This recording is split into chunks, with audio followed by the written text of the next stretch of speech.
Keep is working.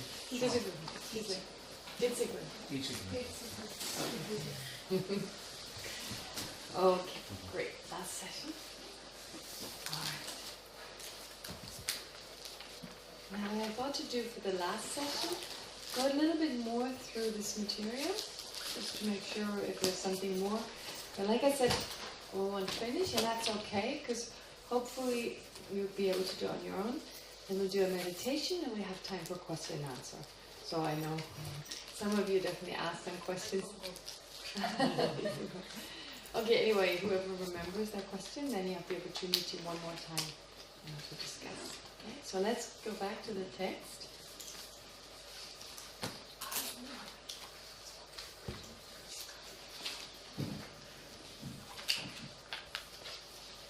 Okay. So we got to page 40, 41, I believe.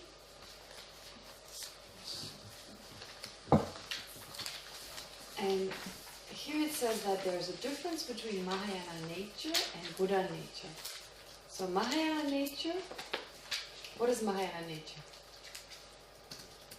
Mahayana nature, the difference between Mahayana nature and Bodhisattva nature? And Buddha nature. What is the difference between? Mahayana is aspiration and engaging in helping all second being? No. Mahayana nature is the Buddha nature and Bodhisattva. Is the Buddha nature of Bodhisattvas? Very good, that's a good way of putting it. The Buddha nature of Bodhisattvas, but it's a little bit too narrow. The Buddha nature, Mahayana nature is the Buddha nature of Bodhisattvas. There's a slight problem. Here is in solitary realization in second. No. No. This is the Buddha nature of Dhamma on the path of the Mahayana. That's the same as Maya said. There's a slight problem with that. Right? Buddha nature in the continuum of a Bodhisattva, or Buddha nature in the continuum of someone who is on the Mahayana path. But there's a slight problem with that. There's a slight problem with that. It's slightly too narrow, because it includes Before the path, before you awaken the Mahayana nature, right? So it's really almost there, but you awaken the Buddha. So it's basically like you awaken Buddha nature. In other words, you activate Buddha nature, if you like, so that now it takes you to Buddhahood. So that would mean with great compassion. Once you have great compassion, and that happens before bodhicitta, slightly before bodhicitta. So once you generate great compassion, then your Buddha nature becomes activated. Basically your mind and the potential, they become activated. Because for the first time, now you're standing in the direction of Buddhahood. So far we've gone in the other direction, without self-cherishing, self-centered attitude, but with the attitude of cherishing others, putting others before us, and more than that, wanting them to be free from suffering, even wanting to protect them from suffering. With that, we're now moving. So, what is the difference between Hira nature and Buddha nature? It's a part of Buddha nature, absolutely. But where do you draw the lines? What is the delineation, or what's the word for it? The demarcation. What is the demarcation? This far you have Hira nature? This is self-freedom. This forcing means No. self-liberation. No, it's not that. No, I'm just asking you demarcation. When do you have Hira nature and when do you stop have Hira nature? It's a type of Buddha nature, absolutely. When you start having, when you start to want others to be free of suffering. Actually, what it says in here, when you awaken your Hira nature, and then until, because you become an Arhat. When you're an Arhat, that Hira nature, you've actualized it, so it's no longer the potential to become an Arhat. Because you already, so the moment you awaken your Hira nature, until the moment you fulfill that aim, you become a Hira. Then you still have Buddha nature, of course. You still have Buddha nature, however, then the Hira nature, you accomplish that one factor. So it's very abstract. Hira nature is very abstract.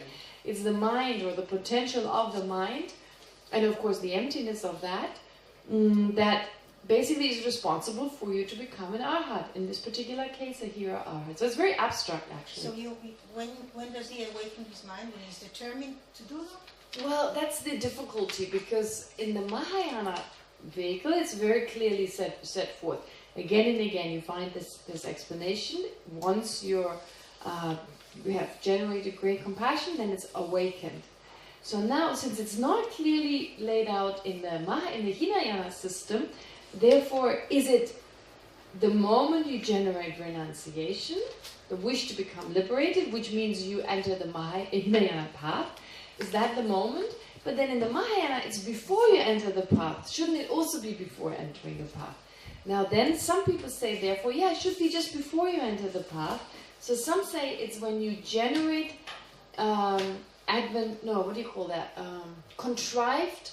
contrived renunciation. Have you ever heard this idea of contrived bodhicitta? Sometimes yes, sometimes no. No. Yeah, well, What does there's it something mean? In to... a way, uncontrived is no way you change. You go forward. Well, uncontrived can also change, Mm. but it's like there's this contrived and uncontrived. What is the meaning? What does it mean? contrived זה מאולץ. Contrived. It's kind of like not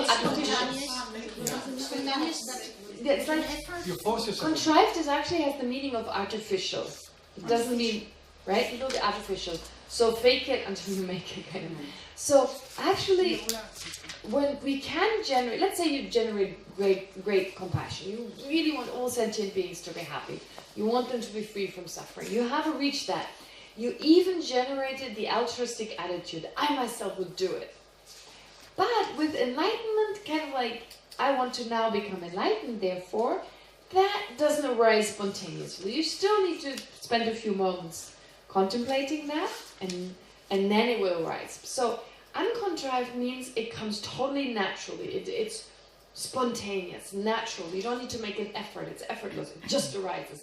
So the first time you generate the wish to become enlightened, of course motivated by great compassion and so forth, that is the moment of uncontrived bodhicitta.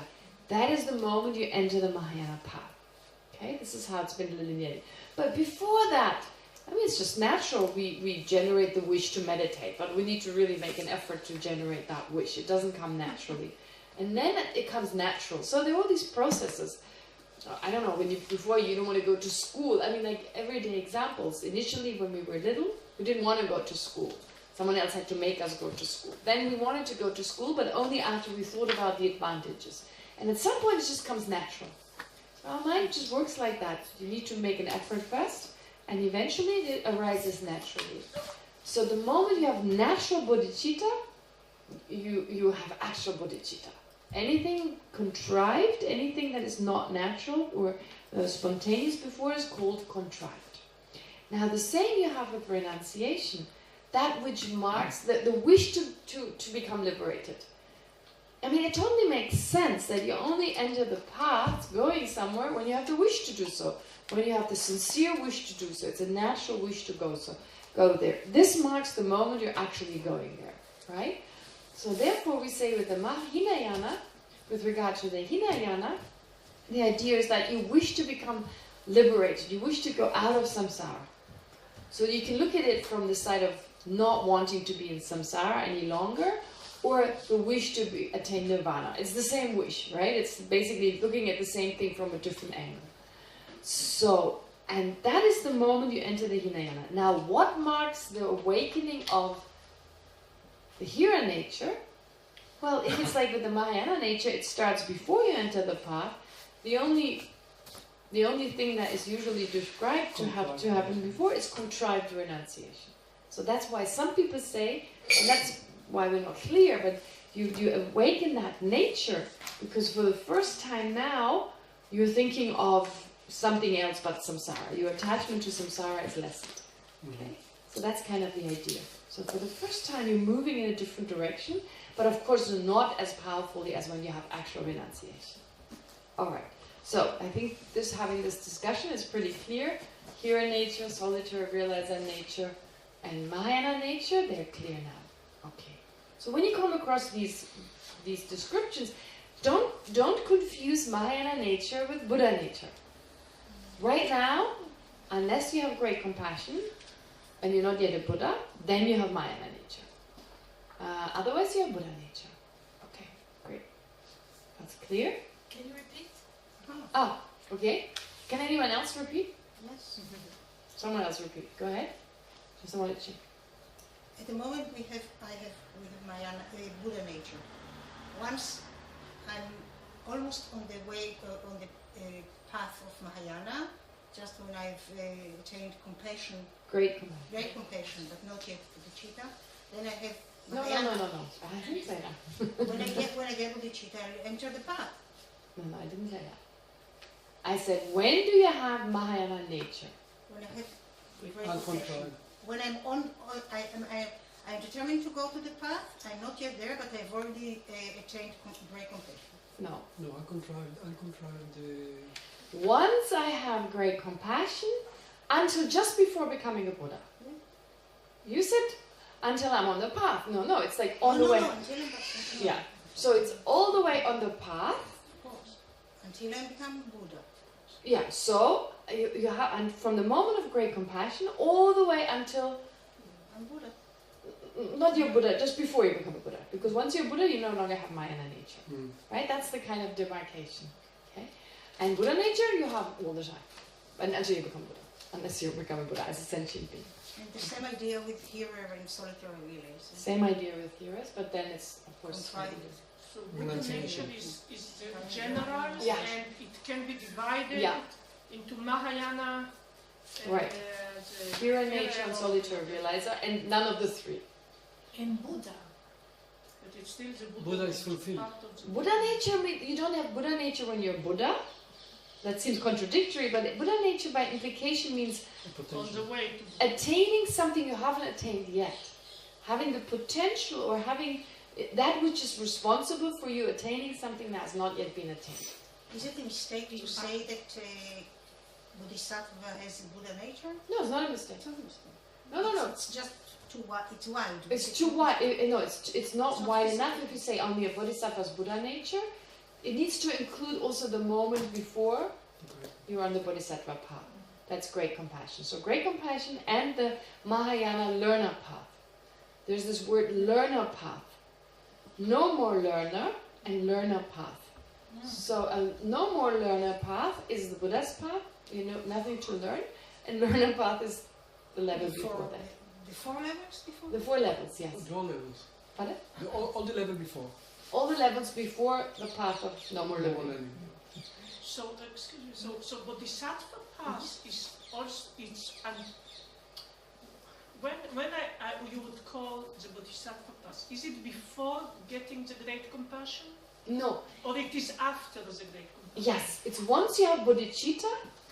Once you have bodhicitta, the moment you have the uncontrived, the spontaneous wish to become enlightened, motivated by great compassion, when you have that mind, for the first time in your mind, until the last moment just before Buddhahood. But you called it Mahayana path. Yes. It's a Mahayana path, it's a Bodhisattva path. It is the same, it's equivalent. No, because a Buddha's consciousness is a Mahayana path, but not a Bodhisattva path. So you have basically, you have 5 paths. Path of accumulation, path of preparation, path of seeing, path of meditation, path of no more learning. The first 4 are Mahayana path and Bodhisattva path. The last one is only a Mahayana path. Because the person in whose continuum and path of no more learning arises is a Buddha. Okay? So Mahayana, Bodhisattva path is just a Buddha in learning, if you like. And what is his nature, the last one? The last one, Buddha. What is his No nature? more learner? the path of no more learning, Yeah. is the omniscient mind of the Buddha. So the mental consciousness... It's not called Buddha nature. No, it's not called Buddha nature. It's a nature. It's a Buddha. It's a part of the Buddha. It's a Buddha kaya. But nature, Buddha nature means actually that which you need in order to become a Buddha, which you have not yet become. Okay. All right. All right. So then there's also we took therefore about like in the Chitta Matra school. So this is just repeating the same idea. So we talk about someone who is endowed with hero nature, someone who has hero nature. This refers to just to the person. So there are these expressions in Tibetan. You talk about the one who has hero nature, the one who has solitary realizer nature, the one who has Mahayana nature. So first you describe the nature, and now you've described the person. Right? So you're introduced to that. And then there are sentient beings who are definite with regard to the nature of one of the three vehicles, and those who are not definite. So it could be, I mean, in the end, we all will generate Mahayana nature. Everyone will eventually generate Mahayana nature. But there are those who... Pardon? Why? Why will everyone generate Mahayana nature? You know the answer to this. Everyone will become enlightened. So if you become enlightened, so you have to first enter the Mahayana path. And in order to enter when you enter the Mahayana path, or even before that, you have Mahayana nature. So if everyone becomes enlightened, then you have to follow the steps that take you. You have to remove what's extra. Right? So it doesn't mean you have to call yourself a Mahayanist, or you have to call yourself a Buddhist, or whatever. If you find those methods somewhere else, it doesn't matter. But if you find the methods to eliminating what's in the way to becoming a Buddha, then you are, by definition, you have Mahayana nature, once you have great compassion. Does that make sense? Yeah. Yeah? So Mahayana nature, therefore you need Mahayana nature. But you don't necessarily need to have hero nature. Some choose to first go through the Hinayana path, choosing the hero method or the solitary realizer method, but it's not necessary. You can, but you don't have to. Is it choosing? Well, here's the thing. Choosing as in like, yeah, I mean in a way it's choosing, but it's still dependent on causes and conditions. You know, you have an affinity for it. So choosing in the limitations of free will. existence. Yeah, I mean, like, you know, you have a tendency, oh, this makes sense to me, this makes more sense to me, so therefore you choose. Yeah, so conventional, you choose. It's still that there's causes and conditions that give rise to it. But when we talk about those who are definite, like, what's the expression here? A sentient being who's definite with regard to the nature of one of the three vehicles. And a sentient being who's not definite. That basically means whichever teaching you hear first, if you're not definite with regard to one of the three vehicles, whatever you hear first, that is the one that you're going to go. Right? If you hear Hinayana teachings first, teachings associated with the practices of a hero, then you go into that, and so forth. And others, they're definite. No matter what teaching you listen to, it's definitely going to be one of the three. So that's a personality issue. That's an issue of a person's personality, of someone's preferences, interests, and so forth. But it makes sense that you have those different ones, yeah? Can you say some more about that everybody becomes enlightened? It's the first time I hear it. Right? You hear for the first time that everyone will become enlightened? We just talk about Buddha nature. No, some other realms that it's hard to get out from, like animals or... Yes, it's difficult to get out of, but not impossible to get out of. So we can be reborn in different states, but our mind has Buddha nature. Having Buddha nature means we have the potential to become Buddhas. But it says we will in some lifetime? Everyone will become a Buddha. Also animals. Also animals. Everyone, however... It takes some time. Yeah, it takes some time. How much? Eons, thousands. So it can take like a really long time, but the idea is everyone will become. Everyone has the potential, so there's no reason why some would become enlightened and others don't. No, but that is exactly it. Is it because everybody can become, or everybody will become? Well, the thing is, there are two views. There are those views that say sentient beings are limited. There's a certain amount of sentient beings. If you say there's a certain number of sentient beings, right? A limit to sentient beings, however many trillions there are, if there is a limit, there will be a time everyone will be enlightened. Some say there's no limit to sentient beings. I don't even know how that's possible, but that's the view. Some say there's no limit. If there's no limit, then there will never be a time everyone will be enlightened, because there's always going to be more sentient beings. But any sentient beings you point at will become enlightened. Will become enlightened.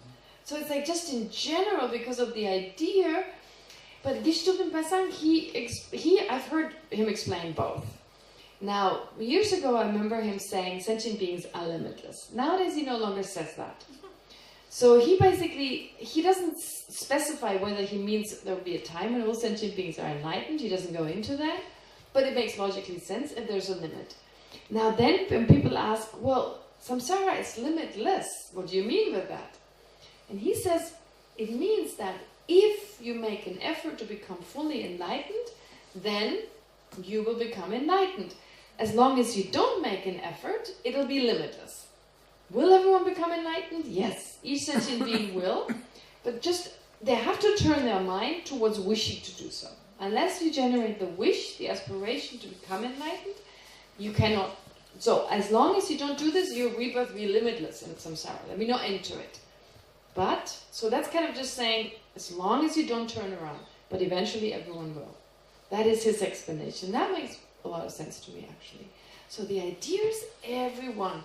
Otherwise, we wish for all sentient beings to become enlightened. That'd be a wish, that'd be like everyone should fly around or whatever, cows should fly around. That's just not going to happen. Well, who knows? With mutations, we're doing very well. Tornado. Tornado. Tornado. They don't fly.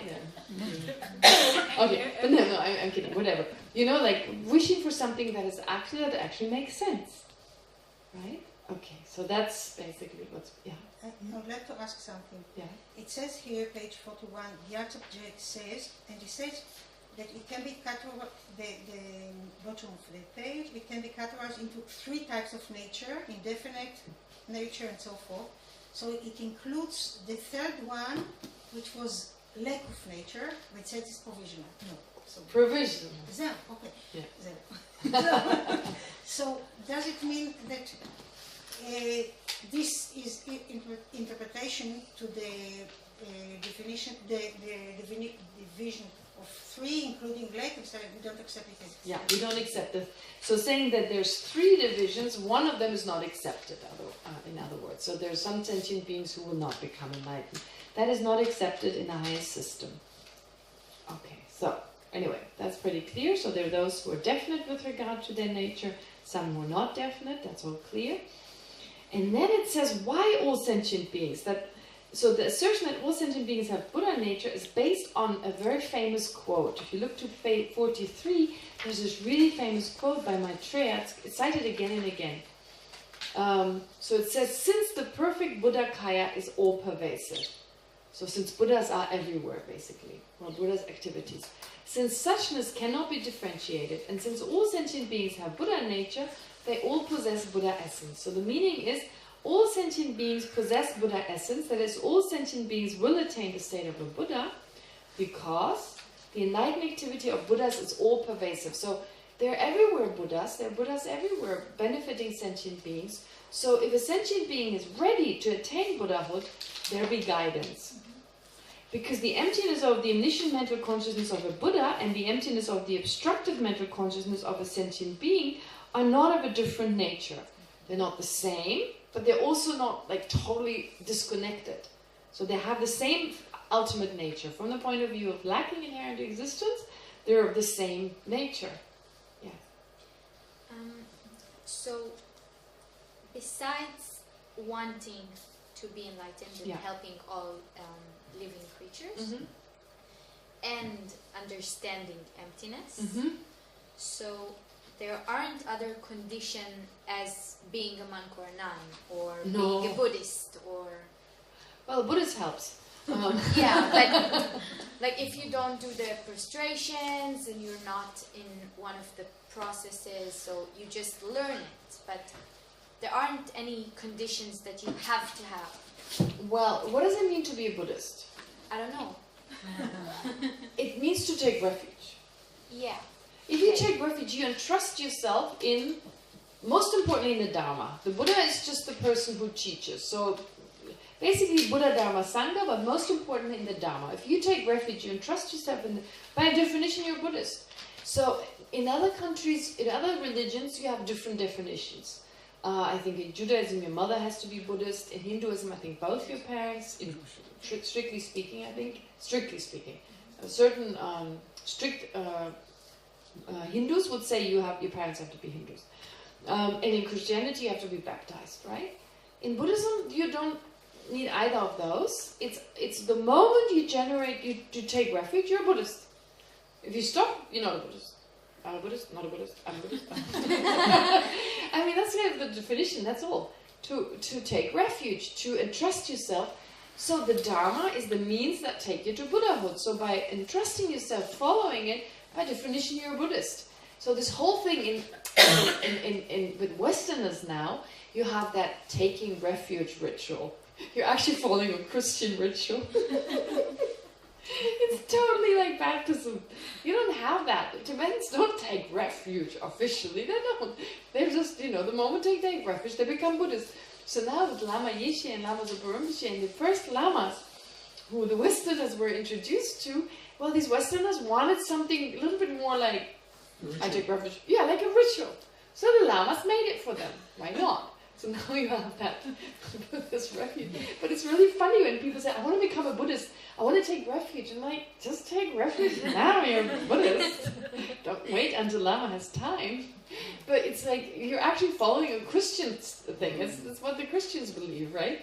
So it's like a ritual where you are, and you have it also in Judaism, I need to say. It's like a new thing. You can, traditionally, your mother should be Jewish, but nowadays you can actually enter, you become Jewish. It's possible.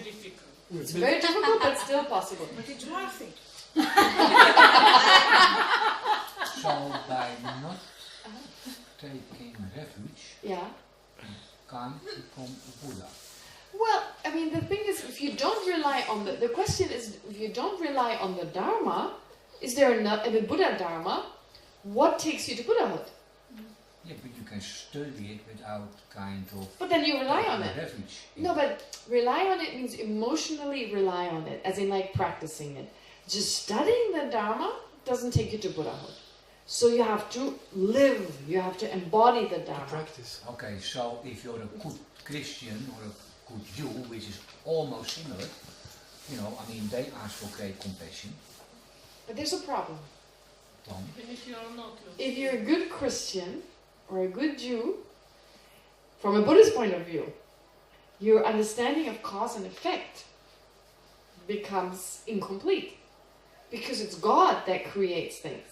But in Buddhism, it's we create our own experiences. So that becomes, I create my own. I stop praying to someone, hoping for them to give this to me. It becomes incomplete, basically. Now, I don't know if you still believe in God and you generate the wish to become enlightened for all sentient beings. I mean, maybe it's still possible, but I would think you end up having a conflict there. No, because if you're not Buddhist and you study the text... Studying is not enough to become a Buddhist. No, and you realize about the cause and effect. Yeah. Right? The only problem I would see is the reincarnation part. Yeah, that's a big one. But still, I mean, like logically wise, you say like, okay, if I'm a good person, I don't create bad karma. Therefore, I can continue with what I'm doing. But Fred, if you don't believe in past and future lives, you're basically saying I can become a Buddha in one lifetime, right? So they say. So they say, right? And then if you, towards the end of your life, you're not becoming a Buddha yet, are you going to give it up because you don't believe in a future life? So that would be a difficulty because by definition, it takes longer. Over many lifetimes, you have to practice and continue over many lifetimes. And also your other point, the point you made, if I just study Buddhism, that's not enough to become a Buddha. So you have to practice it. The moment you practice it, you entrust yourself in the Dharma. By definition, you take refuge. Taking refuge is not saying so, of course, it's really when you entrust yourself, you rely on the Buddha Dharma Sangha, mainly in the Dharma, you rely on the Dharma by practicing. So when you practice, you rely on the Dharma automatically. Whether you recite those words or not, you do. So again, then only by becoming Buddhist you can reach enlightenment. Yes. But this is where we say become a Buddhist. It's kind of like I joined the club. No.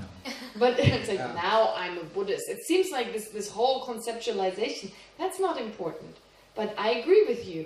By entrusting yourself, you can only become enlightened if you apply the technique to go there. This technique is described in the Buddha Dharma.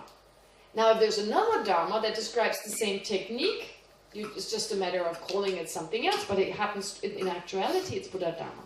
So you rely on the techniques of the Buddha Dharma. If you entrust yourself in the techniques of the Buddha Dharma, by definition, you take refuge. If you take refuge, by definition, you're a Buddhist. So yes. But you don't have to think, I'm a Buddhist now. That's not important. You don't have to say, I'm a Buddhist. You don't have to wear the Buddhist socks, or...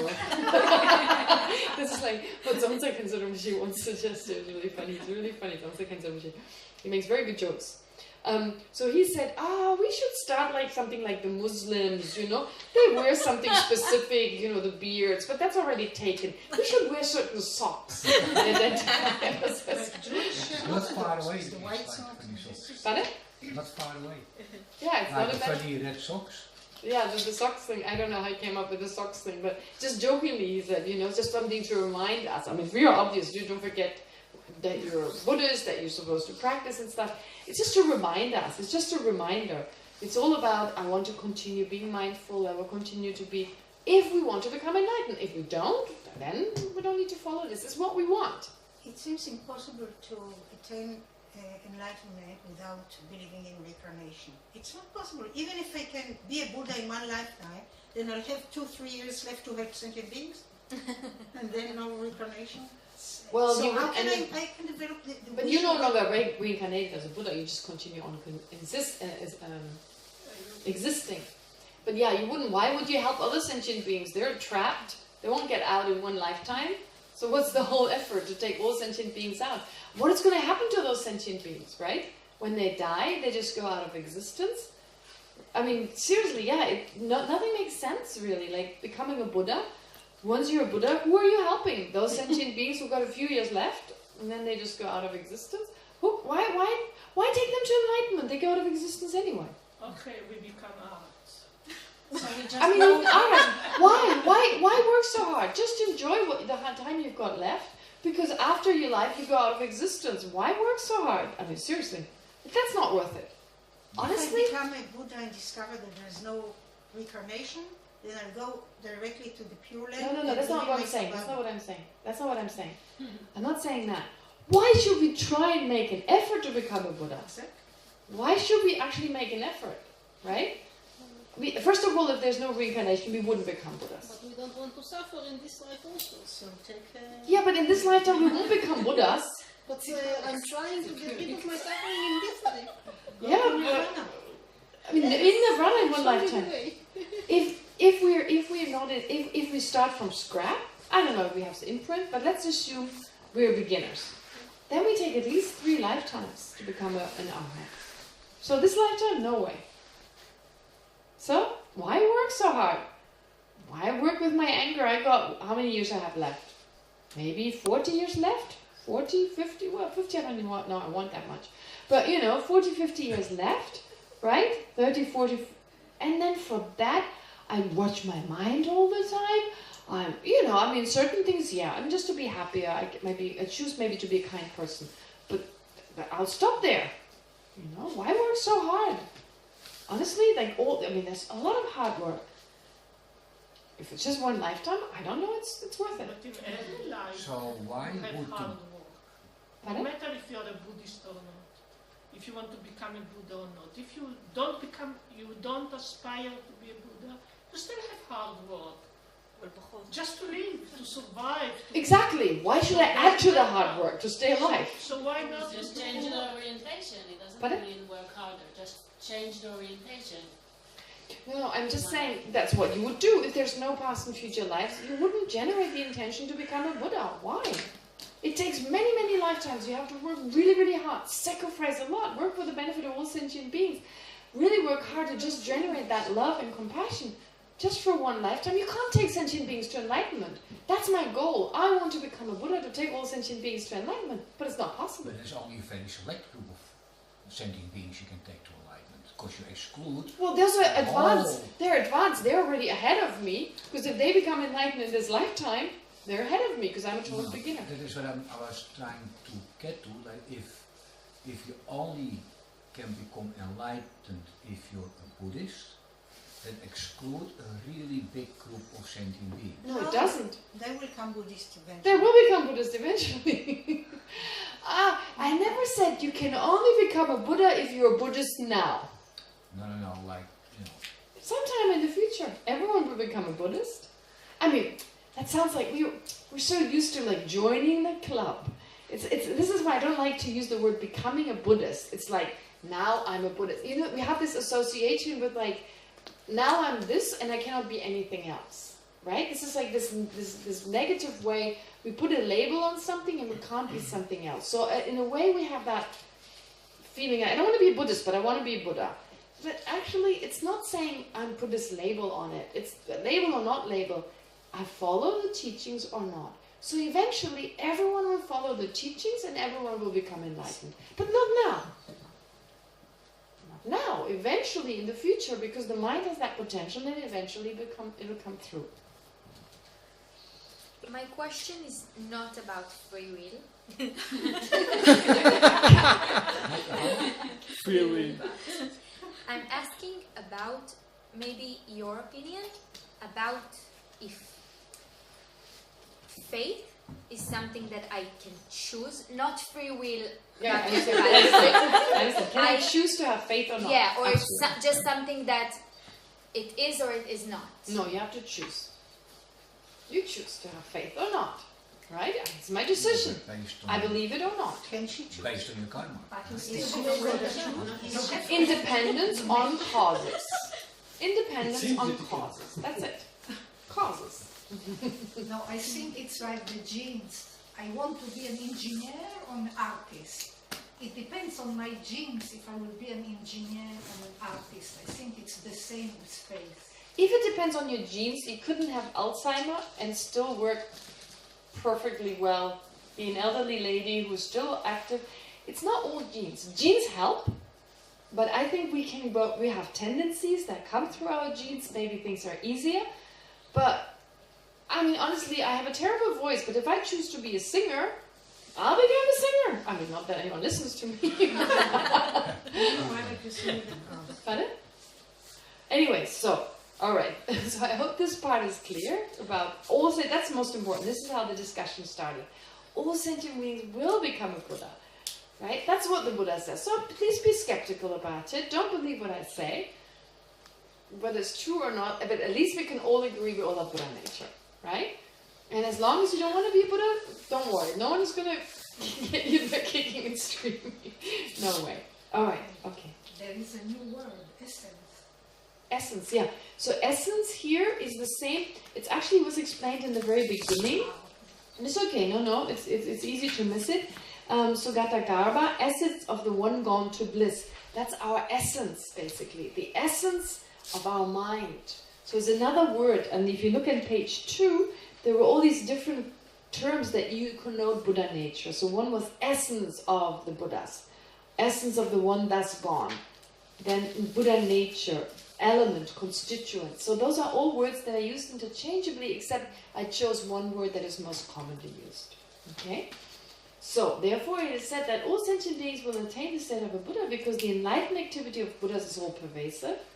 And because the emptiness of the omniscient mental consciousness of a Buddha and the emptiness of the obstructed mental consciousness are not separate, not of a different nature, as in like both lacking inherent existence, and because all our minds lack inherent existence.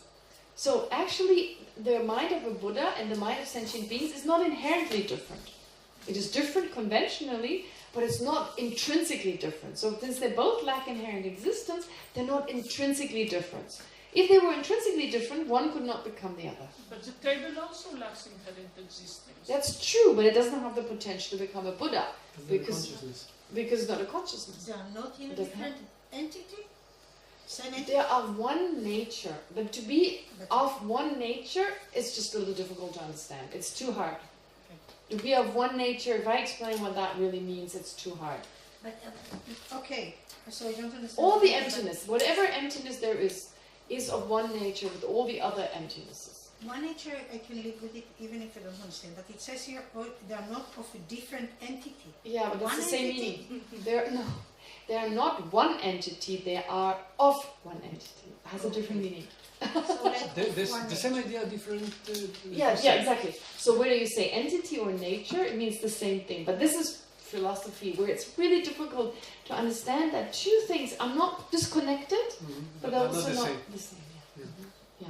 And that's a little bit difficult to understand. Never mind now, but it's important that what maybe helps, what you find maybe easier to say is that my mind and the mind of a Buddha are not inherently different. One can become the other.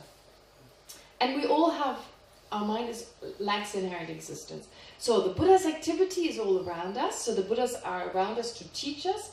My mind lacks inherent existence and it can transform in a Buddha's mind. So therefore, it makes sense that all sentient beings have Buddha nature. But according to this logic, it kind of means we have the ability, we have the potential, the stage is set, the Buddhas are there, and then it's just a matter of time. That's it. That's it. Okay. Yeah. It's just a matter of time. Including mosquitoes. Yeah. Mosquito or anything else. Well, keep an open mind. That may be wrong. Maybe it's not true. Right? And certainly no one is forcing them. It sounds a little like everyone will become. That's kind of like if someone were to say to me, everyone will be Roman Catholic one day, I'd be going, you're kidding me? I'm not. Right? I would feel that way because I just don't approve of it. So if I now say everyone will become a Buddha, that's like, whoops, are you saying everyone will join your club? But that's not what it's saying, right? No, it just sounds a little bit discriminative, like we're the best. Right? We're the best and eventually everyone will follow us. That's how it sounds, right? But that's not the idea of it. I mean, Buddhahood is not about being the best, it's just making use of our fullest potential. And maybe not everyone will become enlightened. I mean, there's that view altogether, after all, that everyone has the potential. Okay, I don't know, whichever you prefer. Anyway, it doesn't matter. Who cares? Yeah, that's so important. Yeah. I still want to ask about the second reason. It says here that the emptiness of a Buddha consciousness, it's of the same nature as the emptiness of my consciousness. Yeah. And I want to add, and ask if it's correct, and it's the same nature of emptiness of any other phenomenon. Yeah. Yeah. And that's why it's redundant here. What do they mention it? Of course, every phenomena is. They say it because therefore my mind and my future Buddha's mind are not inherently disconnected, and therefore one can become the other. Okay, so that's why. That's the only reason. Okay. All right. So now this seems to contradict. All right, one aspect that's also important. That seems to contradict the sutras that again say not all sentient beings have Buddha nature. Okay, not all sentient beings. So it says those who dislike, who have a hostile attitude towards the Mahayana, they won't become enlightened, right? Or they don't have Buddha nature. Well, if you don't like the Mahayana, which is the method to becoming enlightened, you won't apply the method, so you won't support it and you won't practice it. Very obvious. So as long as you don't like the Mahayana, you won't become enlightened. So when the Buddha said, if you're hostile towards it, if you don't like it, you won't become enlightened, he's not actually saying you won't become enlightened, but just not for a long time, for as long as you have that attitude. So this is what is meant here. So therefore, when there's a teaching that cannot be taken literally, we talk about it being interpretative. And here it just mentions quite beautifully, in this context here, what is the meaning of an interpretative sutra? What does it mean to be an interpretative sutra? It's not just saying that the sutra needs to be interpreted, but it's also saying that it has an intended meaning, it has a purpose, and it can be logically damaged. There's a logic